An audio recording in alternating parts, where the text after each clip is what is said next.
Salam sejahtera bagi kita semua, shalom. Damai di hati. Berjumpa kembali dengan program Jemaat Gereja Betania Teleng Tingkulu, Kusapa, kunjungan, sharing, dan pengembalaan. Terpujilah nama Tuhan yang terus memimpin dan menuntun kita, sehingga pada malam hari ini kembali kita boleh bersama-sama di tempat ini untuk boleh mengikuti program ini.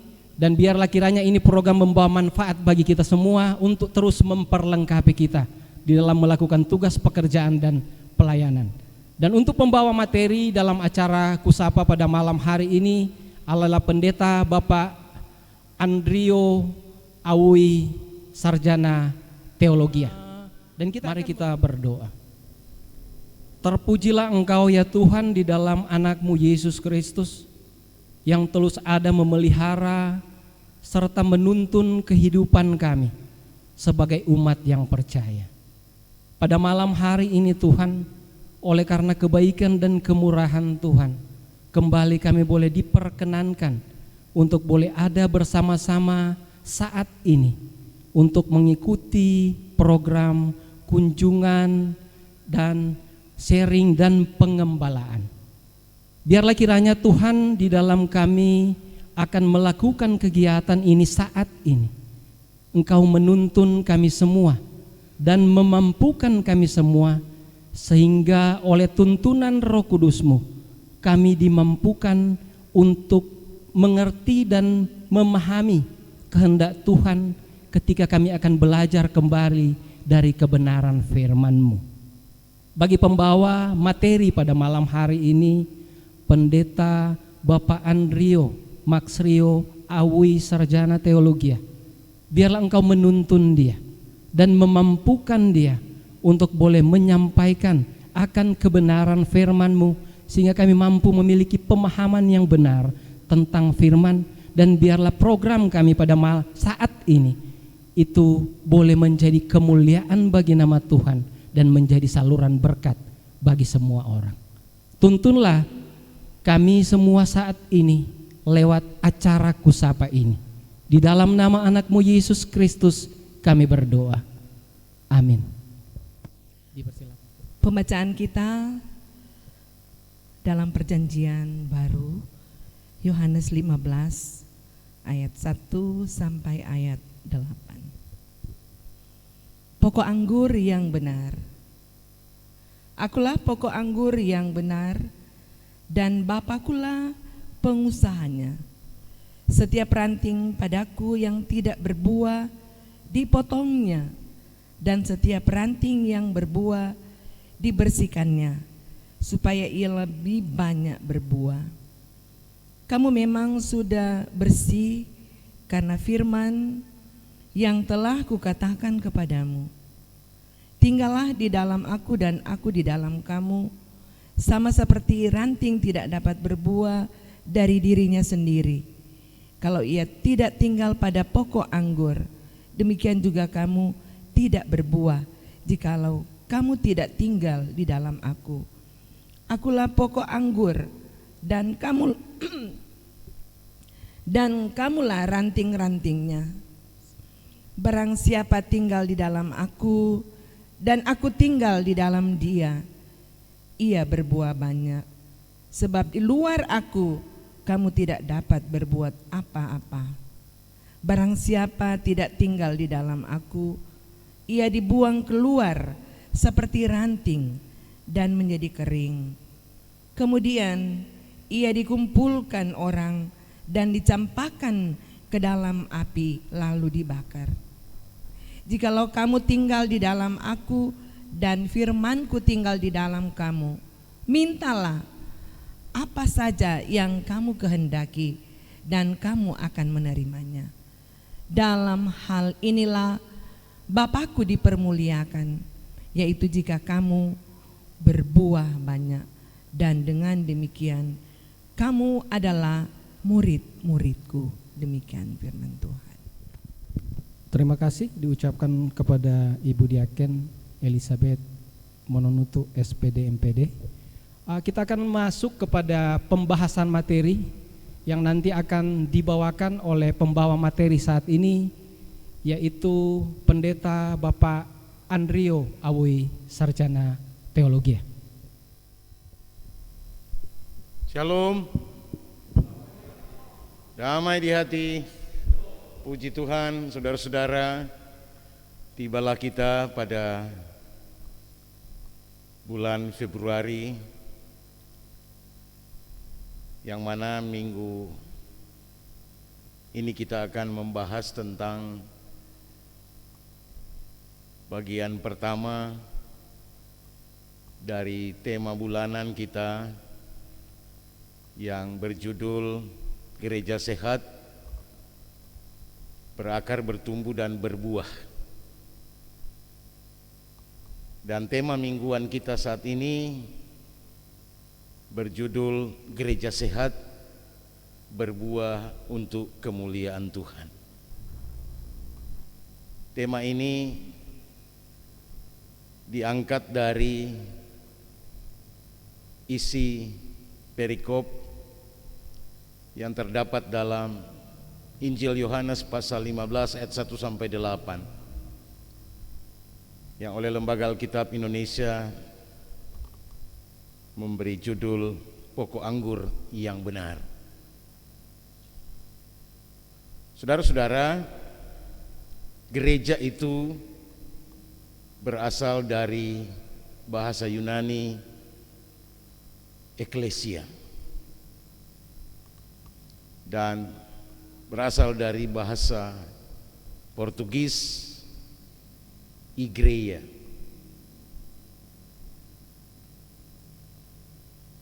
Eklesia secara harfiah berarti orang-orang yang dipanggil keluar dari kegelapan masuk ke dalam terang.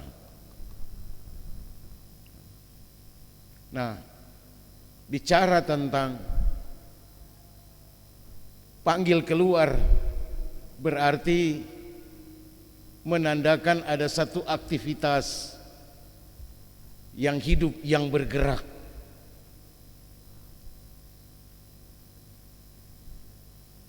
Dari ke, kan? Itu. Dari kegelapan masuk ke dalam terang. Itu menandakan ada aktivitas, ada gerakan, ada dinamika. Itulah salah satu makna yang terkandung dalam kata gereja ini. Karena itu gereja bukan sesuatu yang statis. Maka ada yang menyebutkan gereja itu sebagai organisme, sebagai sesuatu yang hidup, ya. Dan secara organisasi dia disebut gereja itu persekutuan, ya. Jadi itulah kata gereja ini. Dalam terminologi tertentu dia dibagi dua bentuk.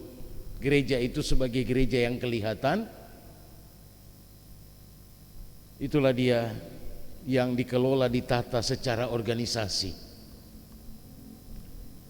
Sementara gereja juga itu sebetulnya gereja tidak kelihatan. Ini bicara tentang persekutuan orang-orang percaya. Di situ disebut orang-orang, berarti ada pribadi-pribadi yang terpanggil untuk berkumpul atau bersekutu. Bersekutu dengan tujuan untuk memuliakan nama Tuhan. Nah, itulah sekitar tentang kata gereja. Kemudian ada kata sehat. Sehat ini bicara tentang satu kondisi di mana segala sesuatu berjalan dengan baik atau berfungsi dengan baik. Seperti pada manusia, ketika organ-organ tubuh kita berfungsi dengan baik, maka kita akan ada dalam keadaan sehat. Tetapi jika ada satu dua organ tidak bergerak dengan bagus, maka akan terjadi gangguan tidak sehat atau kurang sehat, atau sakit. Jadi sehat berarti haruslah satu keadaan yang menggambarkan kondisi yang sempurna.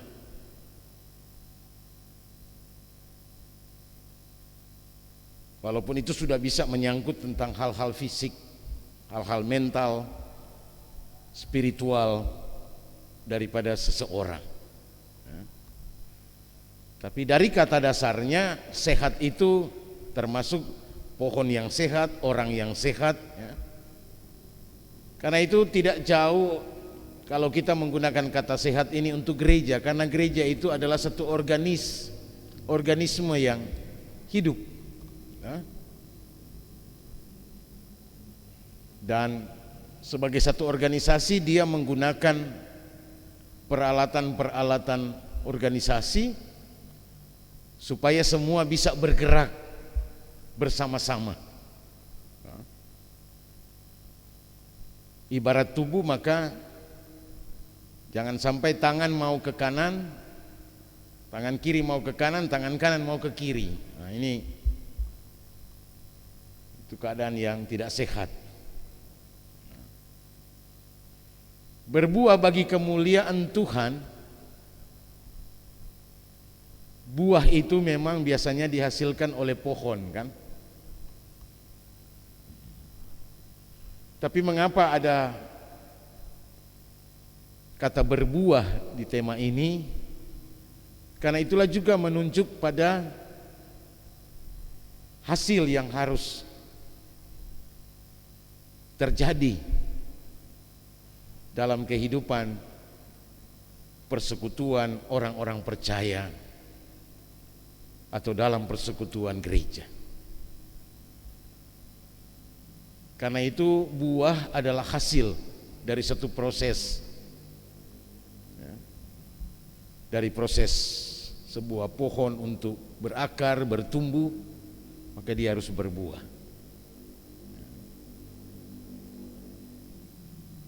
Tapi kita ini gereja harus berbuah bagi kemuliaan Tuhan, bukan berbuah untuk kemuliaan gereja itu sendiri, untuk sekelompok orang atau siapapun dia dalam persekutuan, tapi supaya nama Tuhan yang ditinggikan, diagungkan. Itulah kira-kira sekitar tema ini, pengertian tentang tema gereja sehat berbuah bagi kemuliaan Tuhan. Alasan pemilihan tema karena banyak didapati bahwa gereja itu menjadi tidak sehat karena dia tidak mendasarkan hakikatnya kepada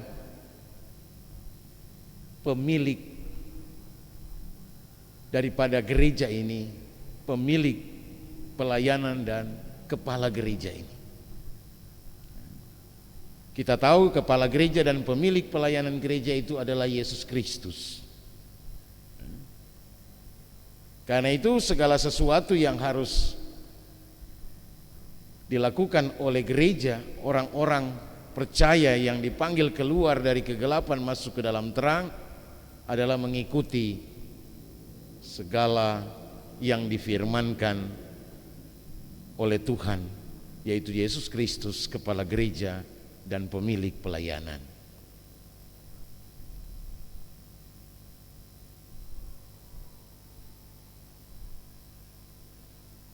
Banyak gereja hanya mengandalkan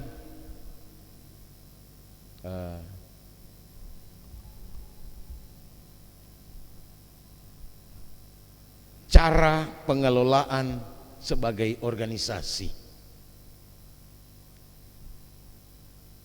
Lebih mengedepankan gereja yang kelihatan, sehingga dia mengaburkan nilai-nilai bahwa gereja itu juga adalah gereja yang tidak kelihatan, menyangkut persekutuan orang-orang percaya.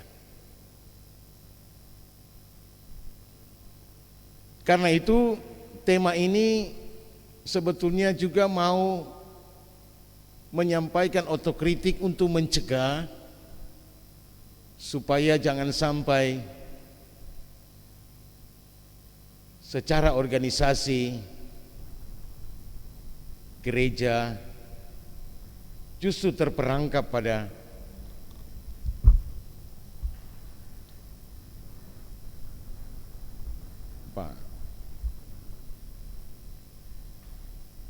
menonjolkan para pemimpinnya ataupun menonjolkan keberhasilannya,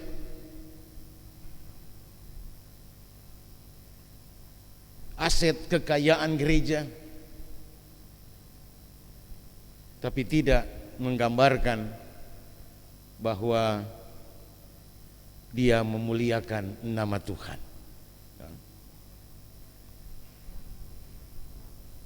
Nah, karena itu dalam Yohanes 20 ayat 11 kita dapat membaca di sana, supaya kamu percaya bahwa Yesuslah Mesias Allah dan Surya, dan kamu oleh imanmu memperoleh hidup dalam namanya. Karena itu, sekali lagi saudara-saudara, pembacaan kita memang saat ini sangat kental dengan eklesiologi. Ya. Artinya secara alfiah ilmu tentang gereja.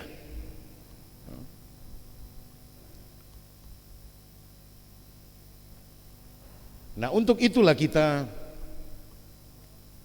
harus memasuki pembacaan ini, dan saya kira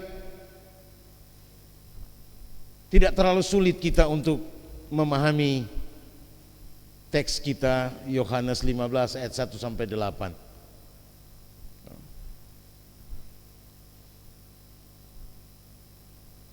Yang menyampaikan, menuliskan satu perumpamaan, yang mana perumpamaan itu juga disampaikan sendiri oleh Yesus Kristus, tentang akulah pokok anggur yang benar. Ketika dia menyebutkan akulah pokok anggur yang benar, ini juga untuk menepis tentang adanya pokok anggur yang salah.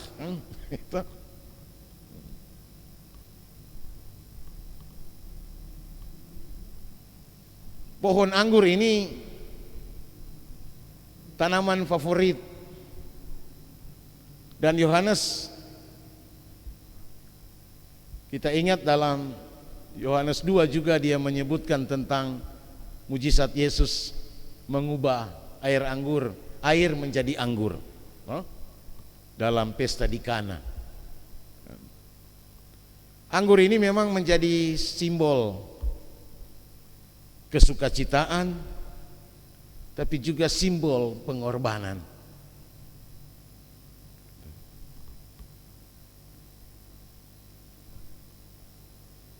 Nah, dalam pembacaan kita,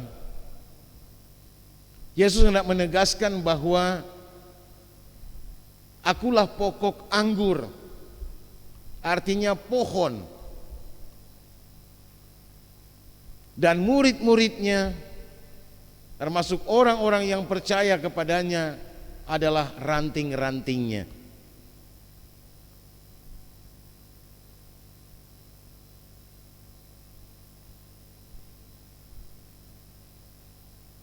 Ini menunjuk kepada eksistensi dia sebagai pohon. Itu pokok. Dan kita adalah ranting-ranting. Gitu. Dan Bapakku adalah pengusahanya. Nah. Jadi ada pohon, ada ranting, tapi yang mengusahakan pohon dan ranting itu adalah Bapa dari Yesus Kristus, yaitu Allah.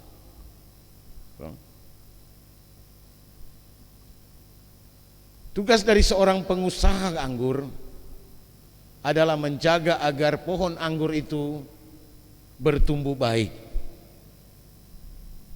Ranting-rantingnya harus berbuah. Karena itu kalau ada ranting yang tidak berbuah, harus dipotong, harus dikeluarkan, supaya dia tidak memberatkan pohon anggur itu.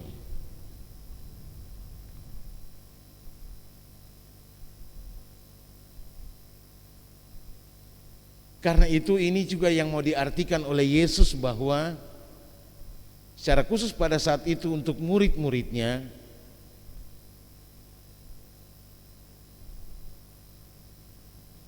ranting yang tidak berbuah akan dipotong, bukan oleh pokok anggur, tapi sang sang pengusaha. Tapi bisa juga dia disebut penguasa.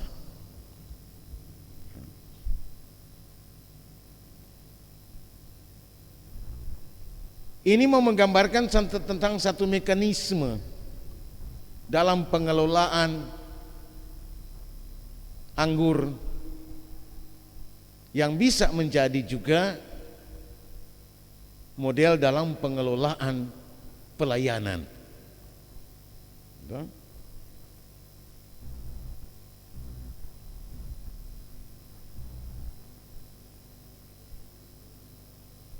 Pengusaha itu juga akan membersihkan kalau ranting itu berbuah.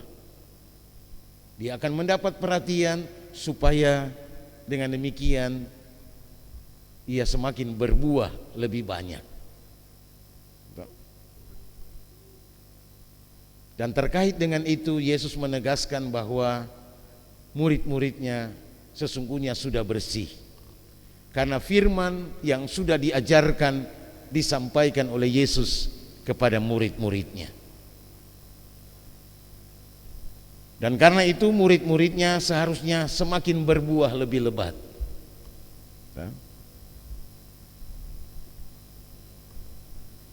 Pembacaan selanjutnya sangat jelas. Yesus mengartikan perumpamaan itu supaya murid-muridnya, pengikut-pengikut Kristus selalu ada di dalam Dia.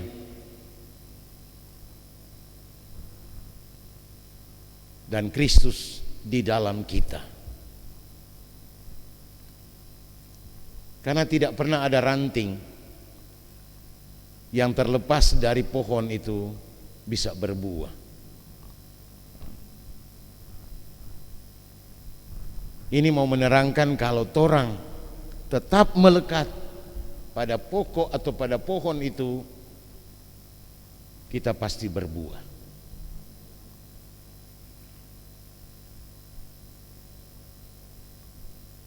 Ketika kita selalu melekat pada Yesus Kristus sebagai kepala gereja dan pemilik pelayanan ini, maka gereja akan menghasilkan buah-buah. Dan karena itu bagian ini juga sebetulnya mau memberikan kepada kita kritik terhadap tata cara pengelolaan gereja sebagai organisasi ataupun sebagai gereja yang kelihatan maupun gereja yang tidak kelihatan. Jangan sampai pengelolaan gereja sebagai organisasi lebih utama, lebih menonjol daripada pelayanan.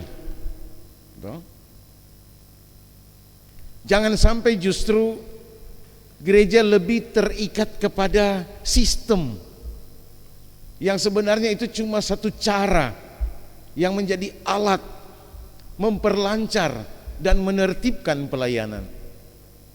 Tapi tidak jarang justru sistem yang tidak sehat itu akan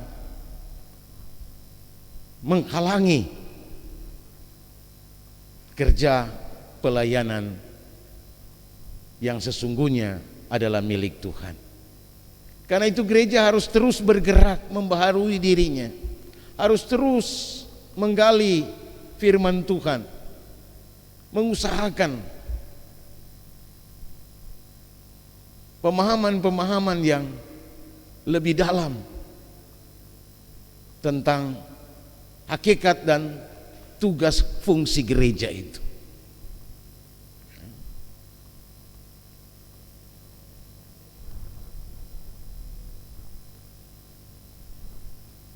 Kita mengambil dalam pembacaan ini tentang Bapakku pengusahanya. Dan yang memotong, kalau itu rantingnya nak berbuah, disebutkan di sini nya. Artinya Tuhan Allah. Hanya Tuhan Allah yang berhak memotong kalau itu memang tidak berbuah.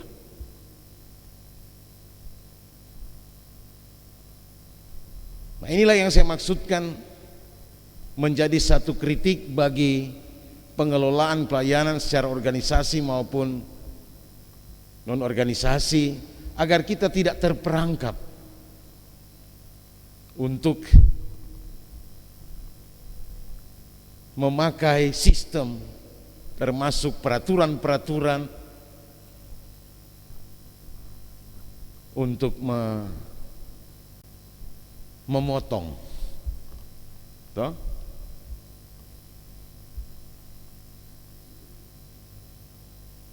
Sebab di beberapa jemaat saya dengar ada anggota majelis jemaat memutuskan untuk mengeluarkan si A sebagai anggota jemaat,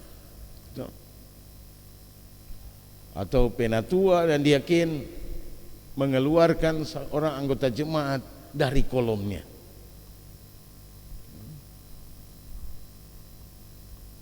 Nah, kita diingatkan supaya jangan menggunakan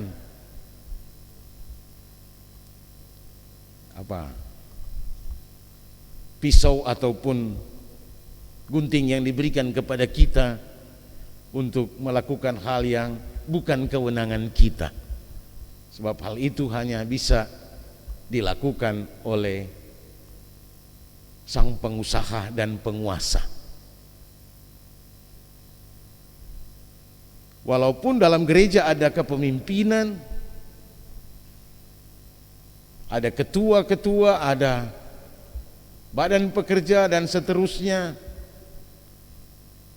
tapi kita harus ingat kita tidak diberikan otoritas kewenangan untuk memotong. Kita ambil kata langsung dari teks ini, toh. Yang berhak memotong itu cuma Bapakku, yaitu Allah, toh.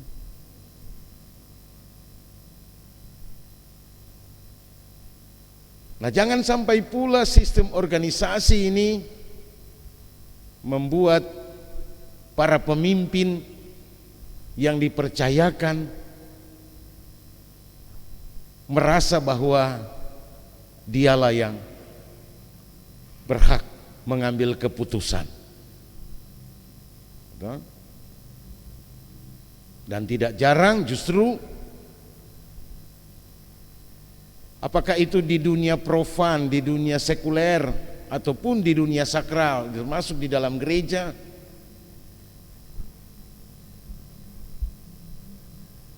terlihatlah kesemena-menaan itu. Kan? Pemimpin yang seharusnya berjiwa kepelayanan, tetapi yang terlihat adalah berjiwa penguasa. Gitu.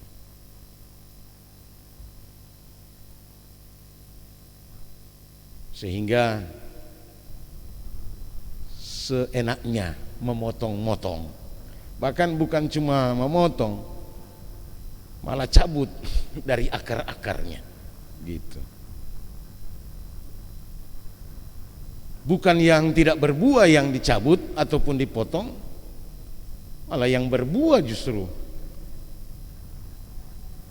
yang dicabut atau dipotong. Nah, jangan sampai ini yang terjadi. Gitu. Dan itu di mana-mana masih ada, tapi jangan sampai ada di gereja kita. Jangan sampai dia punya kelebihan tertentu dianggap sebagai ancaman, karena itu dia di-cut, dipotong dia, jangan sampai jadi saingan. Ini juga menjadi pesan moral dalam kita merefleksikan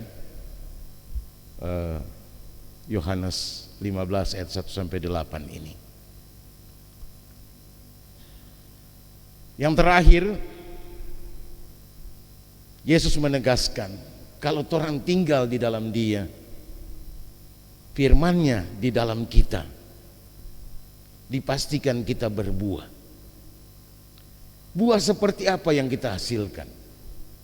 Tadi ada sempat berbincang-bincang, jangan sampai buah plastik. Karena kita ini pohon yang hidup, kita ini pohon, bukan pohon plastik. Buah yang nyata itu adalah ada perubahan tingkah laku.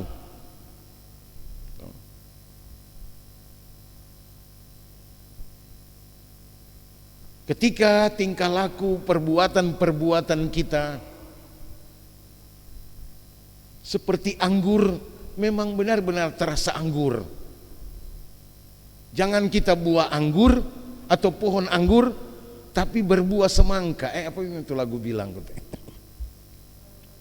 Atau buah semangka justru berdaun sirih, ya. Jadi anggur itu tanaman favorit. Dia punya cita rasa tersendiri. Dan dia punya simbol tentang kesukacitaan, tapi juga pengorbanan. Jadi kesediaan kita untuk berkorban, untuk membangun, menciptakan sukacita dalam kehidupan, itulah juga buah-buah. Karena kita hidup menurut firman, menurut kehendak Tuhan. Sehingga apapun yang kita minta dijamin pasti akan memperoleh jawaban. Tapi soal jawaban itu pasti Tuhan yang harus kita percaya lebih tahu yang terbaik untuk kita. Bisa saja kita minta 1 dapat 2. Pasti Tuhan mau kasih lebih, Dia tidak mau kasih kurang.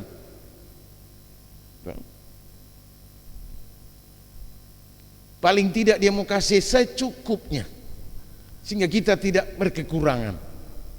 Itu. Nah, karena itu tinggal di dalam Kristus berarti tinggal di dalam firman-Nya. Dan ini harus terus menerus, ya, tetap konsisten. Minta saja apa yang kita kehendaki. Mengapa? Karena itu pertanda kita mempunyai relasi yang erat, yang kuat, tidak terpisahkan.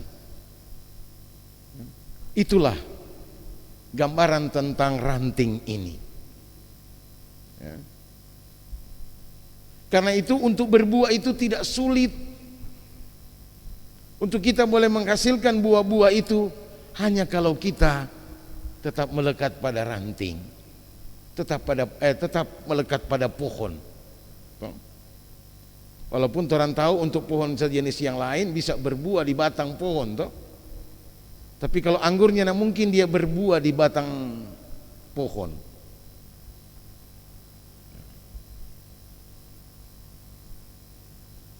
Nah, sekali lagi ini tanaman yang menjadi favorit. Itu gambaran tentang bagaimana gereja yang ideal, gereja yang sehat, yang menunjukkan bahwa semua beraktivitas, kondisi organ-organ tubuh itu berfungsi dengan baik. Begitu. Sebab salah satu saja organ tubuh itu tidak bekerja dengan baik, dia akan mempengaruhi organ yang lain dan pada akhirnya semua terserang sakit. Bukankah gereja itu juga sering digambarkan sebagai tubuh Kristus? Tubuh itu terdiri dari berbagai organ, kan? Karena itu ketika kita berfungsi sebagai tangan, sebagai mata, sebagai telinga, sebagai kaki, kerjakanlah tugas fungsi kita dengan sebaik-baiknya. Jangan jari mau perintah tangan, tangan mau perintah kaki, apalagi badan mau perintah kepala. Kristus adalah kepala, orang ini adalah tubuhnya. Maka lengkaplah gambaran tentang gereja itu.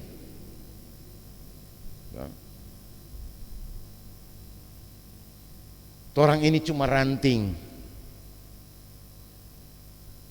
gitu.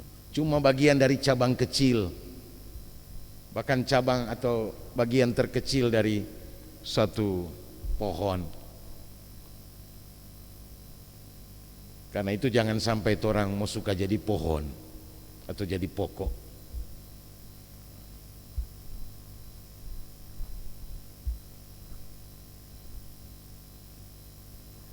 Dalam tanggung jawab sebagai pendeta, dalam tanggung jawab sebagai diaken, dalam tanggung jawab sebagai penatua,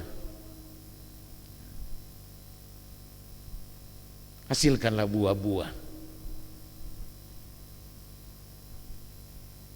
yang mendatangkan sukacita, yang mendatangkan kebaikan-kebaikan bagi semua orang.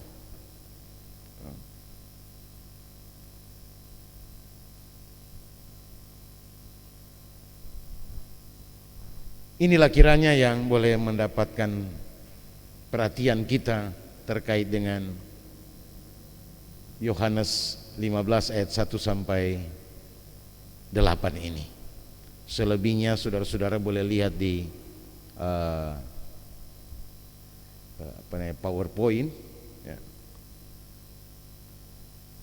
Yang biasanya saya memang lebih suka to the point.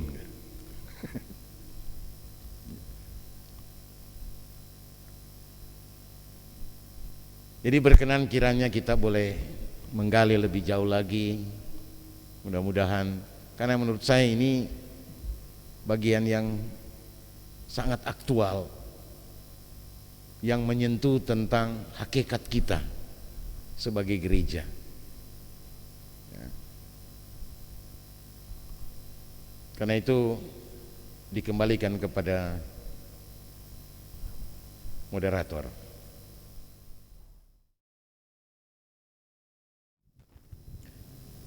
Terima kasih atas kesempatan. Saya dari kolom 23 ya, penatua dari kolom 23. Walaupun disampaikan tadi bahwa alasan pemilihan tema, tetapi saya tidak tertuju ke pemilihan tema. Saya bertanya saja secara umum lewat materi yang sudah disampaikan. Pertanyaan saya seperti ini, Pak Pendeta. Mengapa dalam perumpamaan yang disampaikan justru akulah pokok anggur yang benar. Jadi mengapa harus pohon anggur? Sementara pohon anggur itu kan batangnya hanya kecil, dia kan rapuh, toh pohon ini rapuh. Jadi kalau tidak disangga, tidak ada penyangga-penyangga, ini pohon anggur ini akan rubuh atau mungkin hanya merayap. Apakah karena buahnya yang lebat sehingga itu yang diumpamakan? Kenapa tidak diumpamakan seperti pohon ara atau pohon zaitun yang akarnya itu kan, untuk pohon zaitun itu akarnya, kalau pada khotbah yang sebelumnya itu akarnya itu memang jauh ke dalam sampai ada sekian 50 meter lah. Nah, mengapa bukan itu yang diumpamakan? Karena ini memang akulah pokok anggur yang benar. Berarti diumpamakan itu kan harus memang kuat, tuh harus tegar. Nah, yang diumpamakan ini pohon anggur yang begitu rapuh. Dan memang saya sudah pernah melihat langsung pohon anggur ini. Ya, demikian pertanyaan saya. Terima kasih. Terima kasih kesempatan yang diberikan. Mohon maaf udah terlambat, tapi sempat saya baca di depan menyangkut gereja sehat berbuah bagi kemuliaan Tuhan. Barangkali mungkin pemilihan tema seperti ini, apakah ada pemahaman dari yang memberikan tema ini bahwa sekarang ini gereja sudah tidak sehat, sehingga dibuatlah tema gereja sehat berbuah untuk kemuliaan Tuhan. Jadi apakah memang ada pemahaman dari Sinode Gemim bahwa perkembangan ataupun pertumbuhan gereja yang ada sekarang itu apakah sudah tidak sehat? Kemudian yang kedua, kita tahu bersama bahwa gereja itu adalah gedungnya. Tapi kalau diartikan adalah kumpulan orang-orang percaya yang terpanggil dalam satu persekutuan.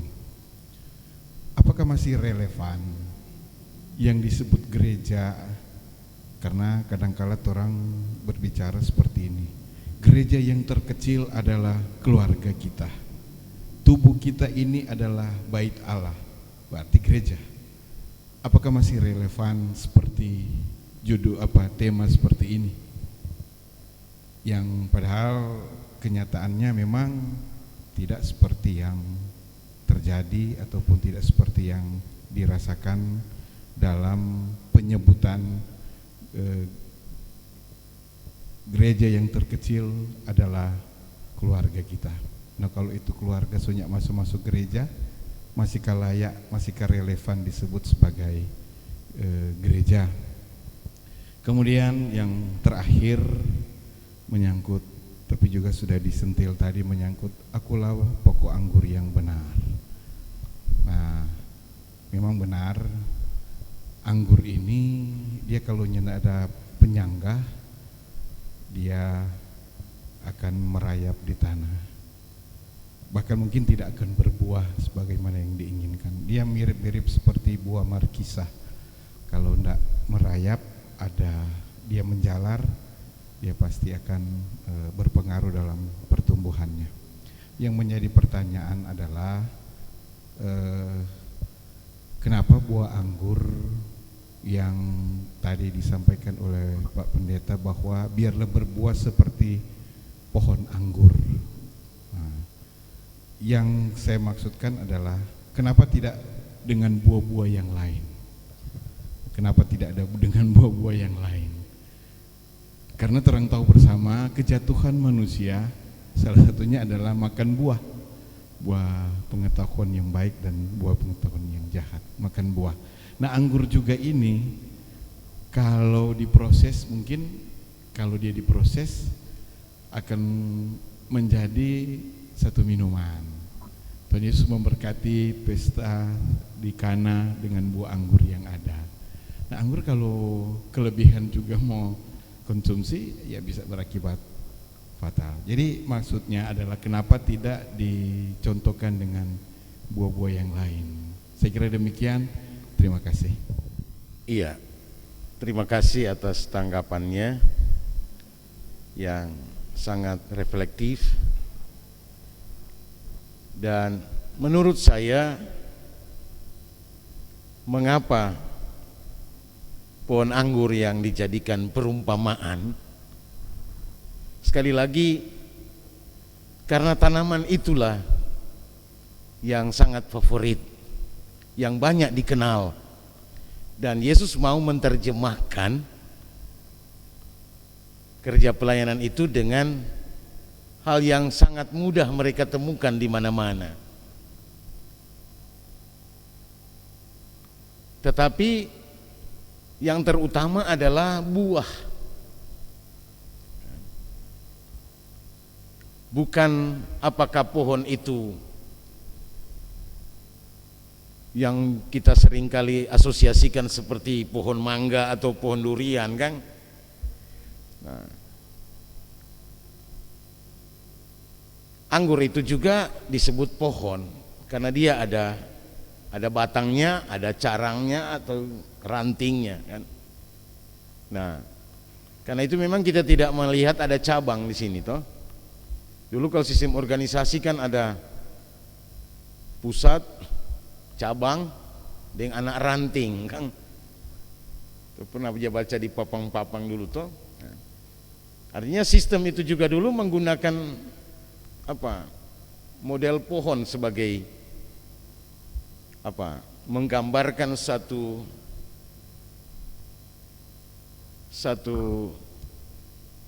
bagian yang terintegrasi satu dengan yang lainnya, kan? Sehingga ada batang, cabang, dan ranting. Tapi sekali lagi, sebetulnya anggur ini, terutama air anggur itu banyak menjadi konsumsi yang terbilang mewah lah di zaman itu, ya kan? Karena setiap pesta kalau ada air anggur misalnya di Kana, seperti kepanikan yang terjadi oleh pesta pada waktu itu, ketika pesta itu mulai kehabisan air anggur, maka ya Maria ibu Yesus yang mengetahui keadaan itu, dia tahu pasti Yesus mampu melakukan keajaiban.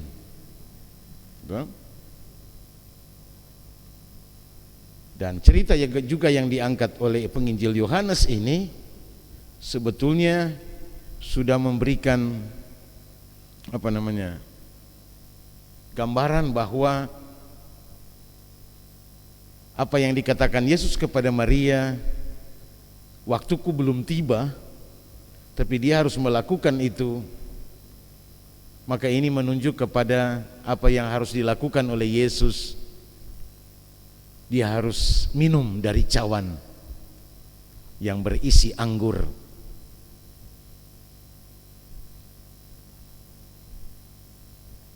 Dan dari darahnya jugalah kita membuat simbol perjamuan itu, anggur sebagai simbol darah Kristus, simbol pengorbanan. Nah, karena itu tema kita ini memang sekali lagi mengutamakan tentang buah, bukan soal pohon ataupun rantingnya. Yesus mau menghubungkan bahwa ranting tidak akan pernah berbuah kalau dia terpisah dari pokok. Jadi soal pohon apapun itu, hanya mungkin saat itu pohon anggur ini yang memang favorit dan sangat mudah dijadikan perumpamaan gitu. Tapi kita bisa berefleksi mungkin ya gereja itu sebetulnya juga rapuh kan. Kita ini semua lemah. Kita semua ini tidak berdaya. Kalau kita terpisah dari sang pokok atau batangnya. Terlebih lagi kalau batang dengan ranting ini atur sesuai keinginan masing-masing. Begitu. Padahal Yesus sudah jelaskan yang mengatur itu adalah Bapakku. Pengusaha itu Bapakku. Gitu. Yesus sendiri sebagai anak Allah, sebagai Mesias, tidak berani mau menyebutkan bahwa dia. Jadi kalau torang memang ada di dalam Kristus dan Kristus ada di dalam kita, artinya firman-Nya ada di dalam kita, kita hidup menurut firman Tuhan, maka kita akan berbuah. Bahkan akan selalu dibersihkan oleh firman Tuhan. Kebenaran-kebenaran itu makin terlihat sehingga kita bukan hanya berbuah anggur yang manis dan mendatangkan sukacita itu, tapi juga ini menunjuk kepada buah-buah roh. Dalam Galatia 5 itu sangat jelas, kasih, sukacita, damai sejahtera, dan seterusnya.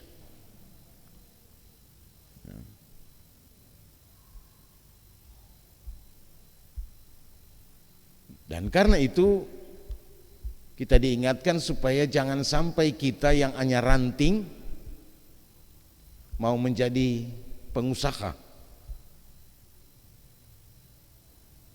Gitu. Kalau ada yang tidak berbuah, potong. Bukan orang yang mau potong. Karena itu sistem gereja, seperti saya singgung tadi, ada dalam tata gereja kita menyebutkan tentang sistem penggembalaan, penilikan, baru disiplin. Jangan langsung kena disiplin. Gitu. Memang kita akan menemukan juga ada yang ranting-ranting tidak berbuah, tapi bukan terampai hak untuk mau potong pada orang. Nanti itu pengusaha yang mau potong itu, entah kapan DP waktu, betul? Tapi terkadang-kadang orang melebihi daripada pohon lesu jadi pengusaha dan penguasa. Malah yang dipotong bukan yang tidak berbuah, malah yang berbuah lebat yang dipotong. Gitu. Bukan lagi dipotong, malah sampai dicabut ke akar-akarnya. Iya. Cuma menggambarkan kenyataan. Jadi gereja itu adalah persekutuan orang-orang. Jadi gereja adalah orang, bukan gedung. Ini namanya gedung gereja. Dan memang kita sering menyebut persekutuan gereja terkecil itu adalah keluarga. Yang terdepan dalam persekutuan itu adalah keluarga. Sehingga juga keluarga disebut kelompok masyarakat atau lembaga terkecil di tengah-tengah masyarakat adalah keluarga. Artinya di tempat yang kecil itu yang lebih mudah orang mau atur. Nah, pohon anggur ini memang perlu penanganan yang ekstra ekstra ketat katakanlah. So mesti kontrol, kalau dia coba tambah DP cabang dengan ranting, so mesti tambah lagi DP penyangga, toh? Nah, tapi itu kewenangan daripada pengusahanya, gitu. Nah, itu juga bisa kita refleksikan bahwa kalau orang ini tetap terus bertambah menjadi pohon anggur yang besar dan bertambah ranting dan anunya, pastilah kita akan diberikan penyangga oleh sang pengusaha. Dan dialah juga yang bukan cuma pengusaha, tapi dialah yang penguasa. Itu. Karena itu gereja sebagai ranting tidak boleh menjadi pengusaha dan penguasa. Gitu.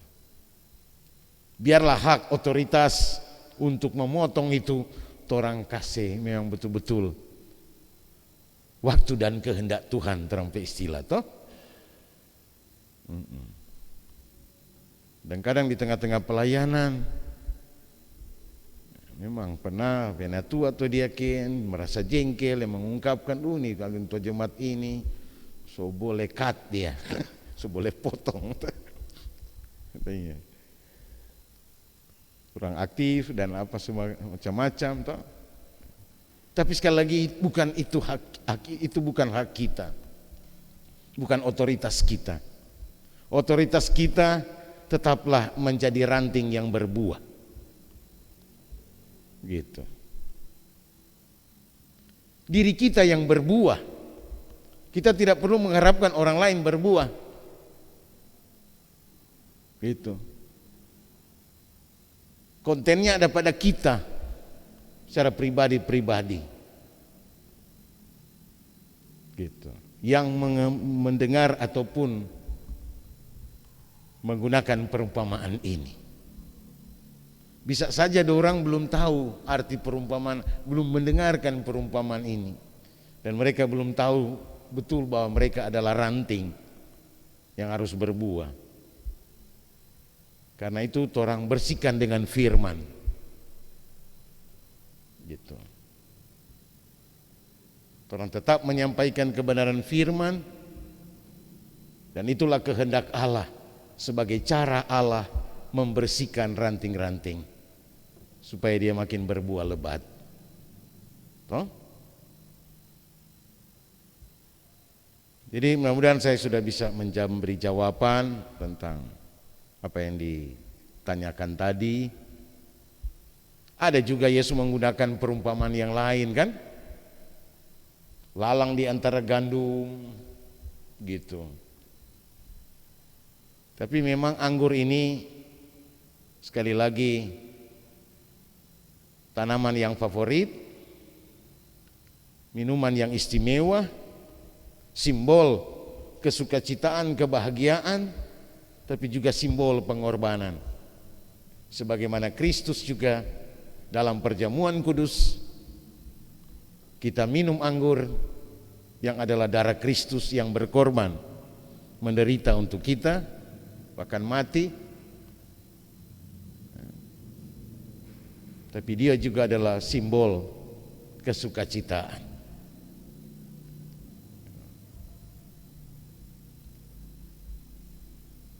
Dan karena itu jangan salah gunakan anggur. Gitu. Jangan jadi anggur yang salah. Atau apalagi jadi pokok anggur yang salah, kan? Jadilah pokok anggur yang benar. Atau jadilah bagian dari pokok anggur yang benar.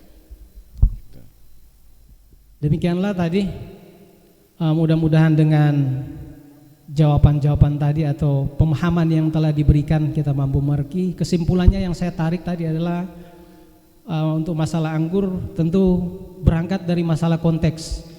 Pada waktu itu seperti yang telah disampaikan bahwa itu adalah minuman favorit sekaligus juga mungkin pohon yang favorit. Kalau mungkin di Minahasa orang bilang, Yesus mau bilang akulah pohon seho, yang benar, kamulah kolang kali.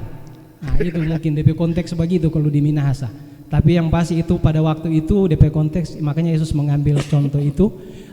Demikian boleh kita dengarkan tadi apa yang telah disampaikan, dan biarlah kiranya lewat apa yang telah boleh kita dengar dari Pak Pendeta tadi itu membuat pemahaman kita untuk menjadikan gereja sehat, berbuah dan memuliakan Tuhan. Masih ada waktu. Oke, terima kasih. Shalom. Amin. Sungguh menarik pembahasan kita di malam hari ini. Memang ada sebagian yang mau ditanya tapi sudah ditanya oleh penanya yang sebelumnya. Tapi saya juga akan ada di dalam terakhir penyebab gereja menjadi tidak sehat. Di situ ada satu poin yang mengatakan bahwa tidak suka belajar firman.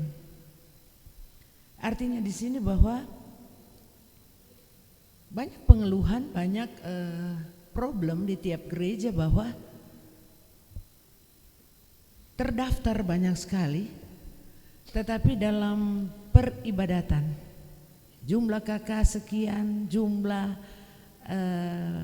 jemaat sekian, tetapi kehadiran di dalam gereja itu cuma nyanak sampai 50% di dalam 1 tahun. Kong pertanyaan, ada di mana dan dorang semua itu? Apa penyebab sampai dorang tidak mencintai itu gereja? Tetapi pada waktu postingan-postingan ada masuk di gereja lain. Ini kita bicara tentang gemimnya ini. Ya, jadi apakah di situ juga mau melihat bagi kita semua yang menjadi pelayan Tuhan, apakah kita di sini satu poin ini yang tidak suka belajar firman? Contoh hari ini juga untuk membekali, judul tadi untuk membekali orang semua di dalam melaksanakan pelayanan. Tetapi dari waktu ke waktu kehadiran kita, mungkin ketuk memang luar biasa, mungkin pelayan-pelayan di gereja-gereja ini, sehingga nyanak perlu lagi untuk lebih belajar, lebih mendalam untuk belajar firman. Sehingga nyandak heran kalau jumlah jemaat makin hari makin berkurang, persentase kehadiran itu makin sedikit. Malah mungkin juga ada jemaat yang bilang, siapa tuh pimpin? Mungkin jadi juga di jemaat-jemaat yang lain seperti itu, menjadi problem bagi kita. Sehingga untuk mengajak untuk cinta kepada firman Tuhan menjadi bagian orang semua. Nah, serupa tadi pendeta bilang, itu mau potong itu Tuhan PHK. Tetapi kadang-kadang di dalam kolom pendeta, so nyandak terdaftar, so nyandak jaga datang, persembahan bulanan nyandak kasih, segala kegiatan nyandak ikut, so berapa kali pergi kunjungan nyandak tergerak. Habis itu kurang tahu dia masih terdaftar, kote kalau so sakit, kalau so ada duka, baru tuh pelsu suka mari kau bilang terdaftar dia. Ada di database. Kong bagaimana tuh orang bersikap sebagai pelayan khusus di jemaat? Apakah orang masih bilang mau tunggu jo nanti Tuhan tuh mau itu, atau orang juga diberikan hikmat, diberikan kebijaksanaan untuk mau kasih ultimatum, masih le kasonya Anda. Seperti itu. Mungkin itu dulu pendeta, terima kasih. Terima kasih atas kesempatan yang diberikan. Kami hanya ingin penjelasan maksud daripada Wahyu 14 ayat 19 dan 20. Wahyu 14 ayat 19 dan 20 sehubungan dengan pembacaan kita pada malam hari ini yang berbunyi demikian.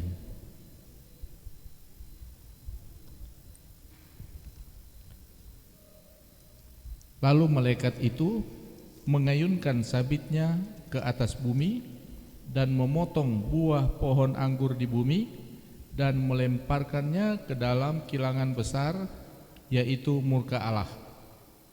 Dan buah-buah anggur itu dikilang di luar kota, dan dari kilangan itu mengalir darah tingginya sampai ke kekangan kuda dan jauhnya 200 mil. Demikian. Terima kasih. Rita. Terima kasih atas kesempatan yang diberikan. Pertanyaan dari kami terkait dengan Yohanes 15 ayat 2, Pak Pendeta. Mungkin ini relevan dengan yang disampaikan oleh Enci Pia. Saya ingin bertanya, menurut pendeta ini disebutkan dalam Alkitab setiap ranting padaku yang tidak berbuah dipotongnya. Yang dimaksud dengan dipotong oleh Tuhan, apakah ini berhubungan dengan kematian atau hal yang mungkin disebutkan oleh Enci Pia tadi? Maksudnya seperti apa? Kemudian setiap ranting yang sudah berbuah, artinya kita yang sudah berbuah dibersihkan oleh Tuhan. Apakah dibersihkan ini melalui proses yang seperti apa, pendeta? Apakah dalam kehidupan sebagai orang yang percaya harus seperti apa? Itu mungkin minta tolong, mungkin bisa dijelaskan lebih lanjut oleh Pak Pendeta. Terima kasih. Jadi tinggal di dalam aku dan aku di dalam kamu, itu berarti ada relasi, itu menggambarkan ada satu hubungan yang betul-betul dekat dan melekat, sehingga baku tahu, saling mengenal tentang terhubung dang tu, namanya ranting dengan pohon, kalau dia terhubung dengan cabang kan, artinya dia mengalir terus. Sehingga yang dibutuhkan oleh buah itu pasti diberikan oleh batang ini, oleh pokok. Ya, tak? Dan karena itu, kalau ranting itu tidak berbuah, berarti pohon itu tidak sehat. Gitu. Bisa jadi kan? Sehingga terkait dengan pertanyaan tentang kewahyu itu, ternyata ada juga gambaran tentang pokok anggur yang tidak benar, yang sudah harus dituai. Dituai kemana? Kepada penghukuman.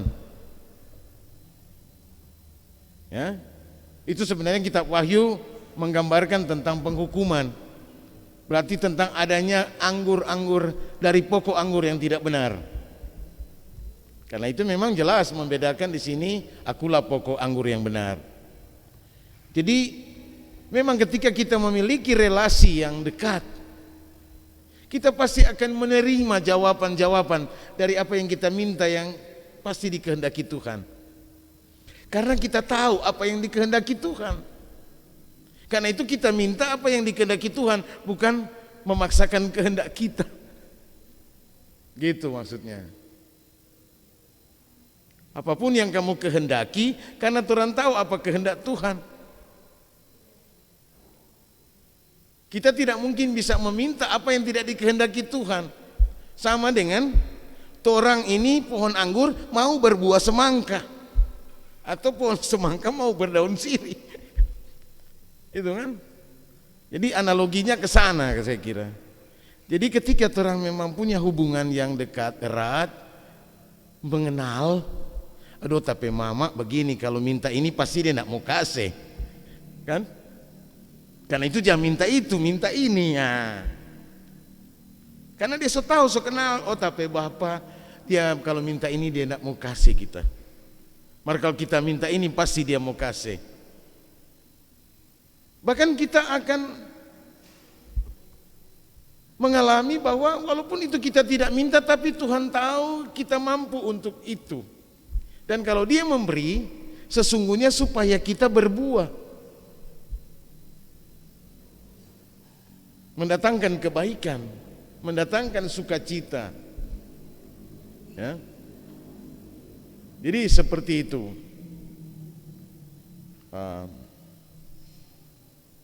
Kalau kita ranting pohon anggur, berbuahlah anggur, nah, yang menyenangkan, yang menjadi minuman favorit, bahkan minuman yang sangat mahal bergengsi sampai saat ini. Minuman anggur itu bukan untuk mabuk-mabukan, tapi itu minuman sehat, minuman. Malah ada anggur sampai di mana dilelang itu berapa miliar DP harga, cuma satu botol anggur bermutu memang dibuat. Iya toh?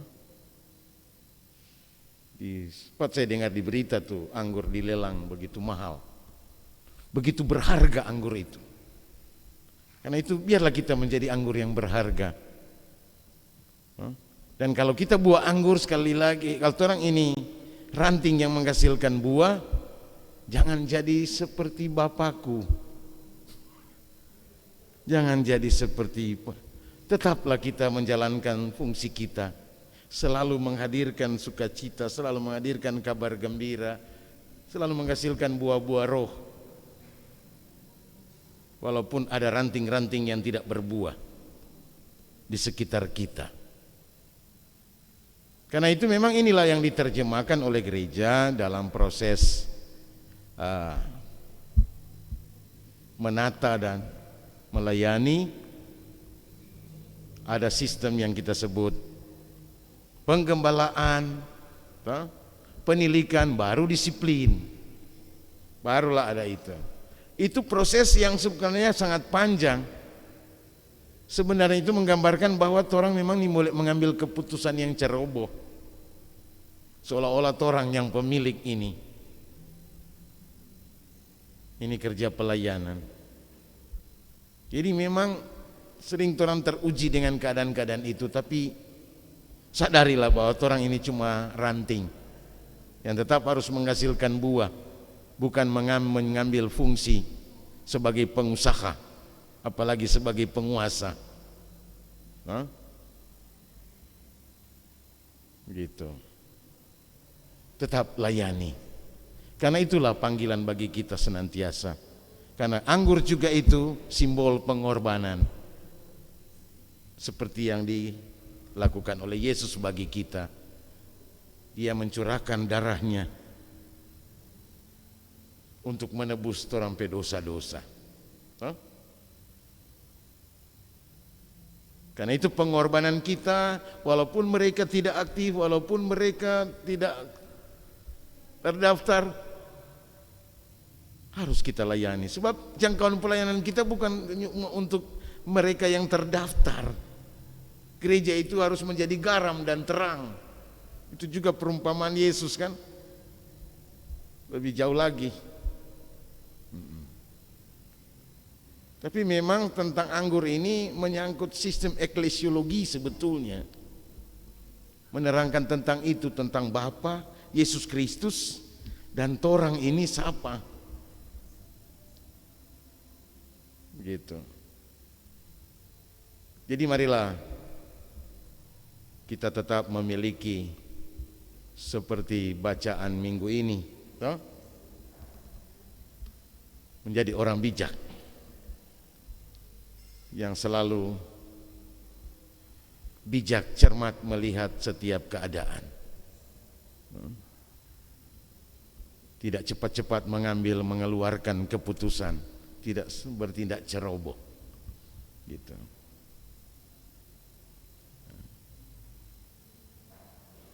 Jadi saya kira itu saja yang bisa saya sampaikan, toh. Jadi sekali lagi, kenapa anggur ya? Memang itu yang lebih mudah dipahami oleh orang-orang pada saat itu. Karena itu menjadi tanaman kebanyakan, hampir setiap rumah ada.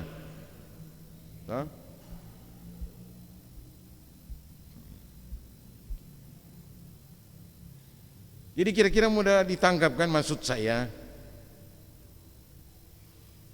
Kalau orang ini ranting anggur, berbuahlah anggur, jangan berbuah mangga. Gitu. Harus otentik. Sekali lagi, anggur itu lambang simbol sukacita, simbol buah-buah roh dalamnya, dan simbol pengorbanan. Jadi kalau orang berkorban,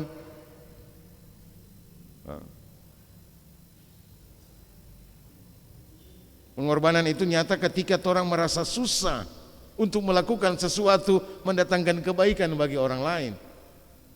Kalau orang memberikan sesuatu tanpa kita merasa disusahkan, itu bukan pengorbanan,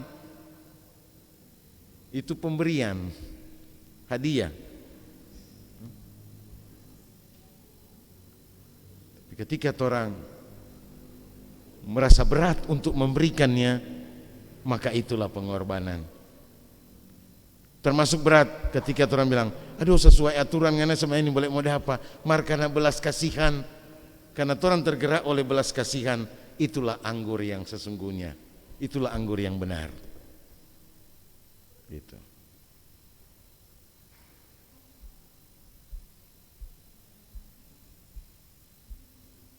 Jadi sekali lagi cuma kalau torang memang ada di dalam firman-Nya.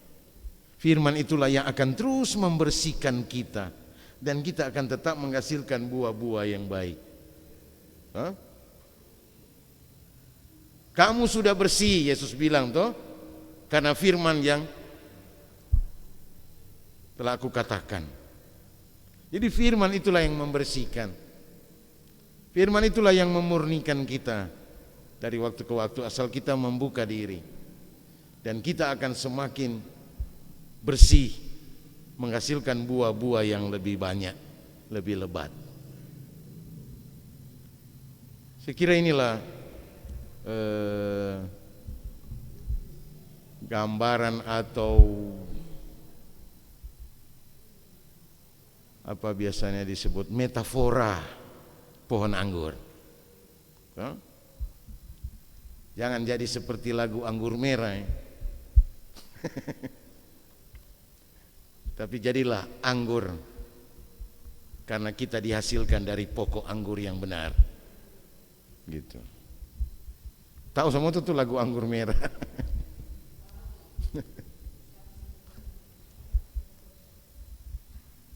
Anggur aja dijadikan saksi.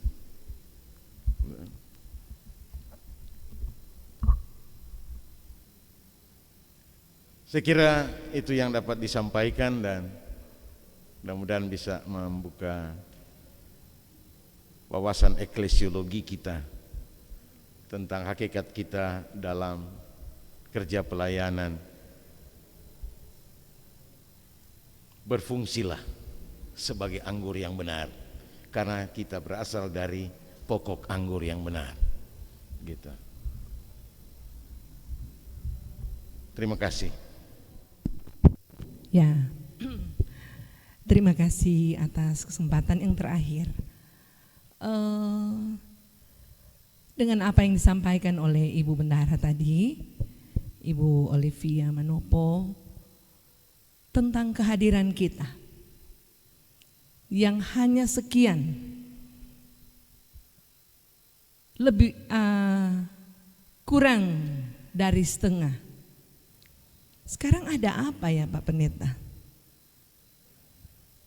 Torang mesti mungkin ada pembaharuan.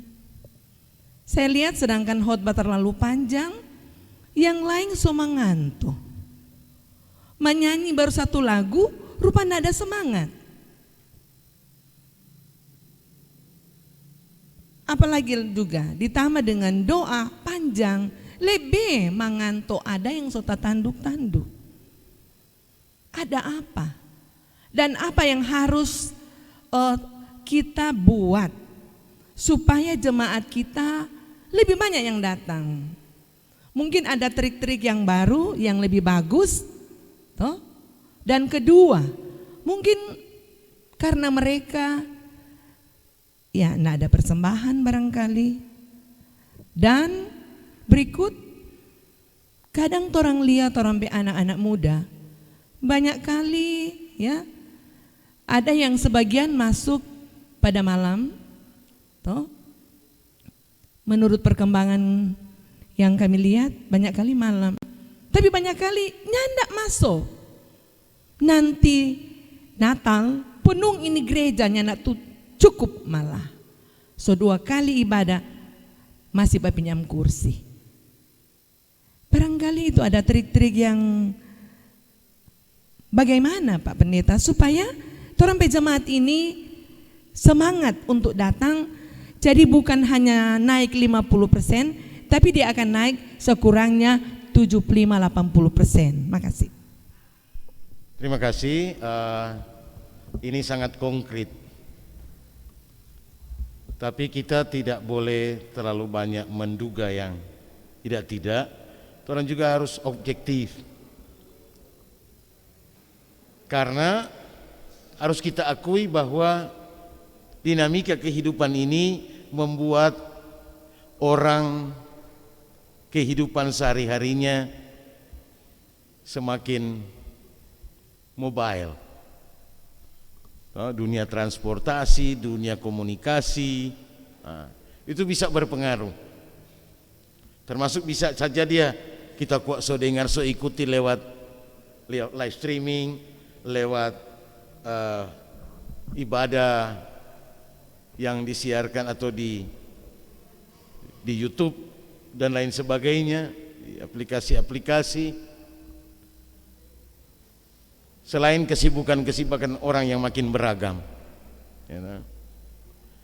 Tapi saya mengajak kita jangan cuma berpikir kita suka sekali memelihara domba yang di dalam kandang. Tidak pernah mau melihat domba-domba kita juga ketika tidak ada di kandang, ketika ada di padang di mana orang ada sehari-hari, kan? Termasuk aktivitas kegiatan mereka, apakah memang demikian juga? Seperti yang kita duga lebih dari setengah memang tidak aktif di kolom, tidak aktif di BIPRA, tidak aktif di ibadah-ibadah yang diselenggarakan, baik BIPRA kolom maupun BIPRA jemaat, ya. Dan bisa jadi karena volume ibadah kita ini juga boleh dikata bukan sedikit. Toh yang dia dengarkan juga sepanjang minggu itu tidak jauh berbeda dengan yang dia akan peroleh karena sepanjang minggu itulah yang kita jadikan sebagai pokok pemberitaan firman Tuhan, ya kan? Nah, hal-hal ini perlu kita telusuri sehingga kita mendapatkan data yang objektif tentang keterlibatan partisipasi jemaat dalam program-program kegiatan Gemim Betania ini. Jangan cuma ibadah hari Minggu kita jadikan ukuran.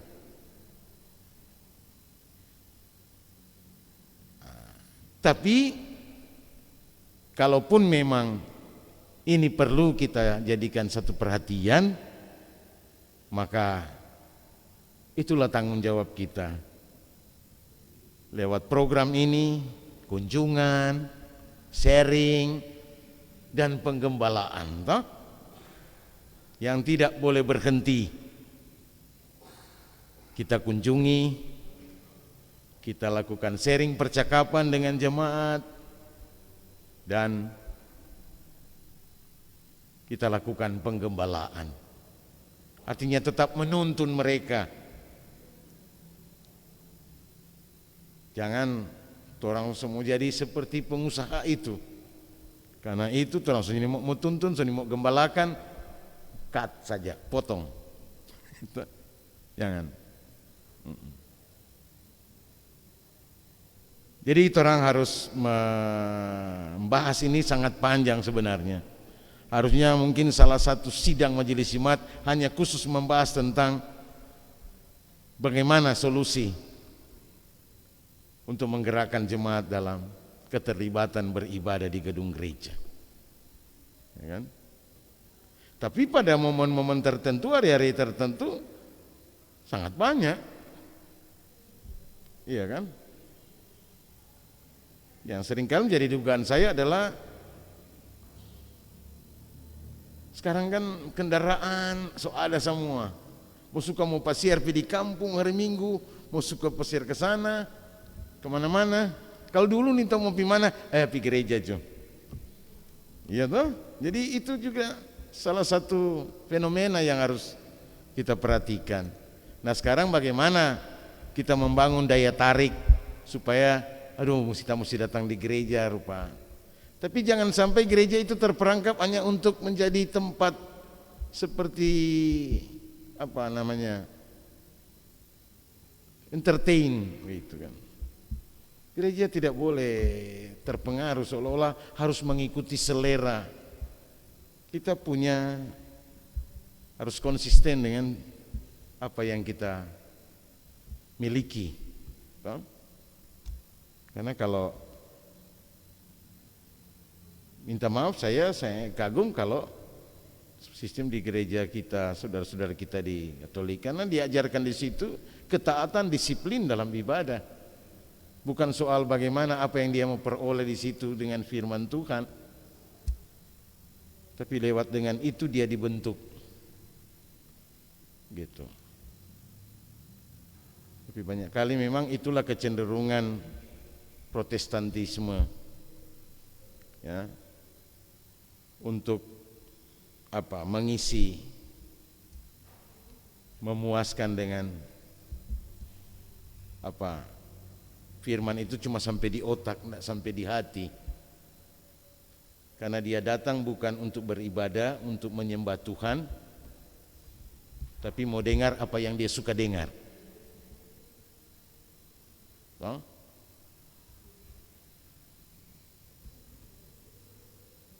Dan saya kira ini fenomena umum, dan itulah yang harus kita sampaikan. Jangan sampai orang datang beribadah hanya untuk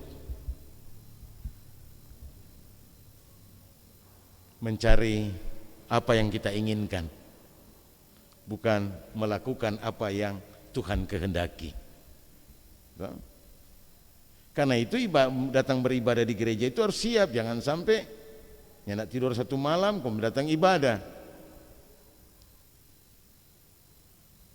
Gitu. Sehingga jadi alasan, aduh, beki mengantuk tuh khotbah. Ya syukur dia mengantuk tak tidur di gereja daripada dia tak tidur di jalan. Gitu.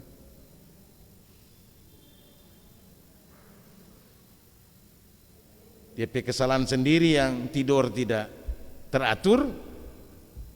Dia mau cari supaya dia tetap segar, mengobati dia pekantuk itu dengan ibadah. Mungkin salah. Jadi perlu ada kesiapan fisik, orang mesti datang dalam keadaan sehat, betul-betul mau datang ibadah. Bukan cuma mau mengikuti rutinitas.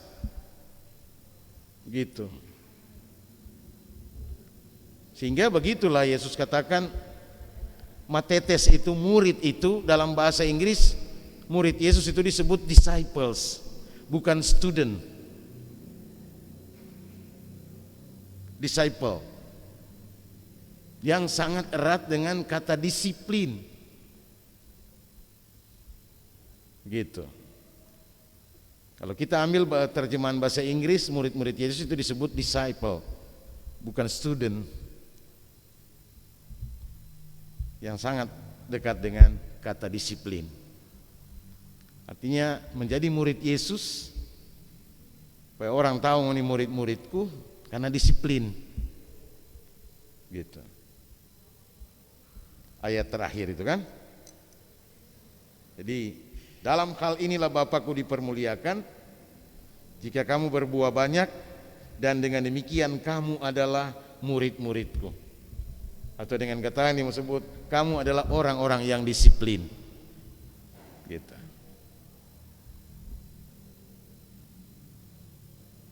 Bolehkah? Jadi saya usul, mungkin kita perlu membahas satu masalah besar ini, karena tidak cukup waktu kita untuk saat ini membahas permasalahan pelayanan itu. Tapi paling tidak hal ini sudah membangkitkan animo kita untuk memperhatikan masalah itu. Ya. Jangan cuma dibicarakan di sini, harus kita lanjutkan. Seriusi apa yang harus kita lakukan. Mengingat keterbatasan waktu saat ini, orang harus sediakan waktu khusus sebagai sidang majelis untuk membahas masalah partisipasi jemaat dalam ibadah-ibadah. Sekian dan terima kasih.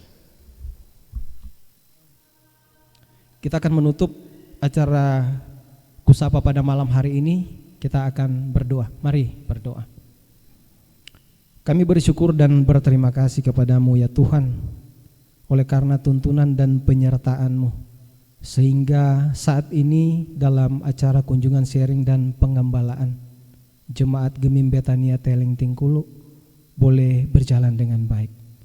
Engkau telah menuntun kami semua dari awal sampai akhir. Engkau telah menuntun pembawa materi, Pendeta Bapak Andrio Max Rio Awui Sarjana Teologi. Bila Engkau terus menuntun dan memberkati kami semua untuk boleh melakukan apa yang Engkau kehendaki di dalam kami melakukan tugas pekerjaan pelayanan, di dalam kami menjalani hari-hari hidup yang masih Engkau perkenankan bagi kami. Biarlah lewat program yang saat ini boleh dilaksanakan, itu mampu semakin membekali kami, memperlengkapi kami, menjawab tugas panggilan pelayanan kami untuk menjadi saluran berkat bagi banyak orang. Tuntun terus kehidupan kami ya Tuhan, dan mampukanlah kami untuk boleh melakukan itu semua. Di dalamnya juga pada saat ini kami boleh mengumpulkan persembahan. Tuhan kiranya menguduskan dan memberkati itu semua, dan Tuhan memampukan kami terus untuk boleh memberikan yang terbaik bagi Tuhan, teristimewa ketika tubuh roh dan kehidupan kami mampu kami persembahkan kepadamu. Sertailah kami juga semua di tempat ini ya Tuhan, ketika kami boleh datang di rumah-Mu ini dan ketika kami akan kembali ke tempat kami. Biarlah kami terus mendapat tuntunan dan penyertaan daripada Tuhan sendiri. Segenap keberadaan kehidupan kami hanya serahkan ke dalam tangan kasih-Mu ya Tuhan. Di dalam nama anak-Mu Yesus Kristus yang adalah Tuhan dan Juru Selamat kami berdoa kepadamu. Amin.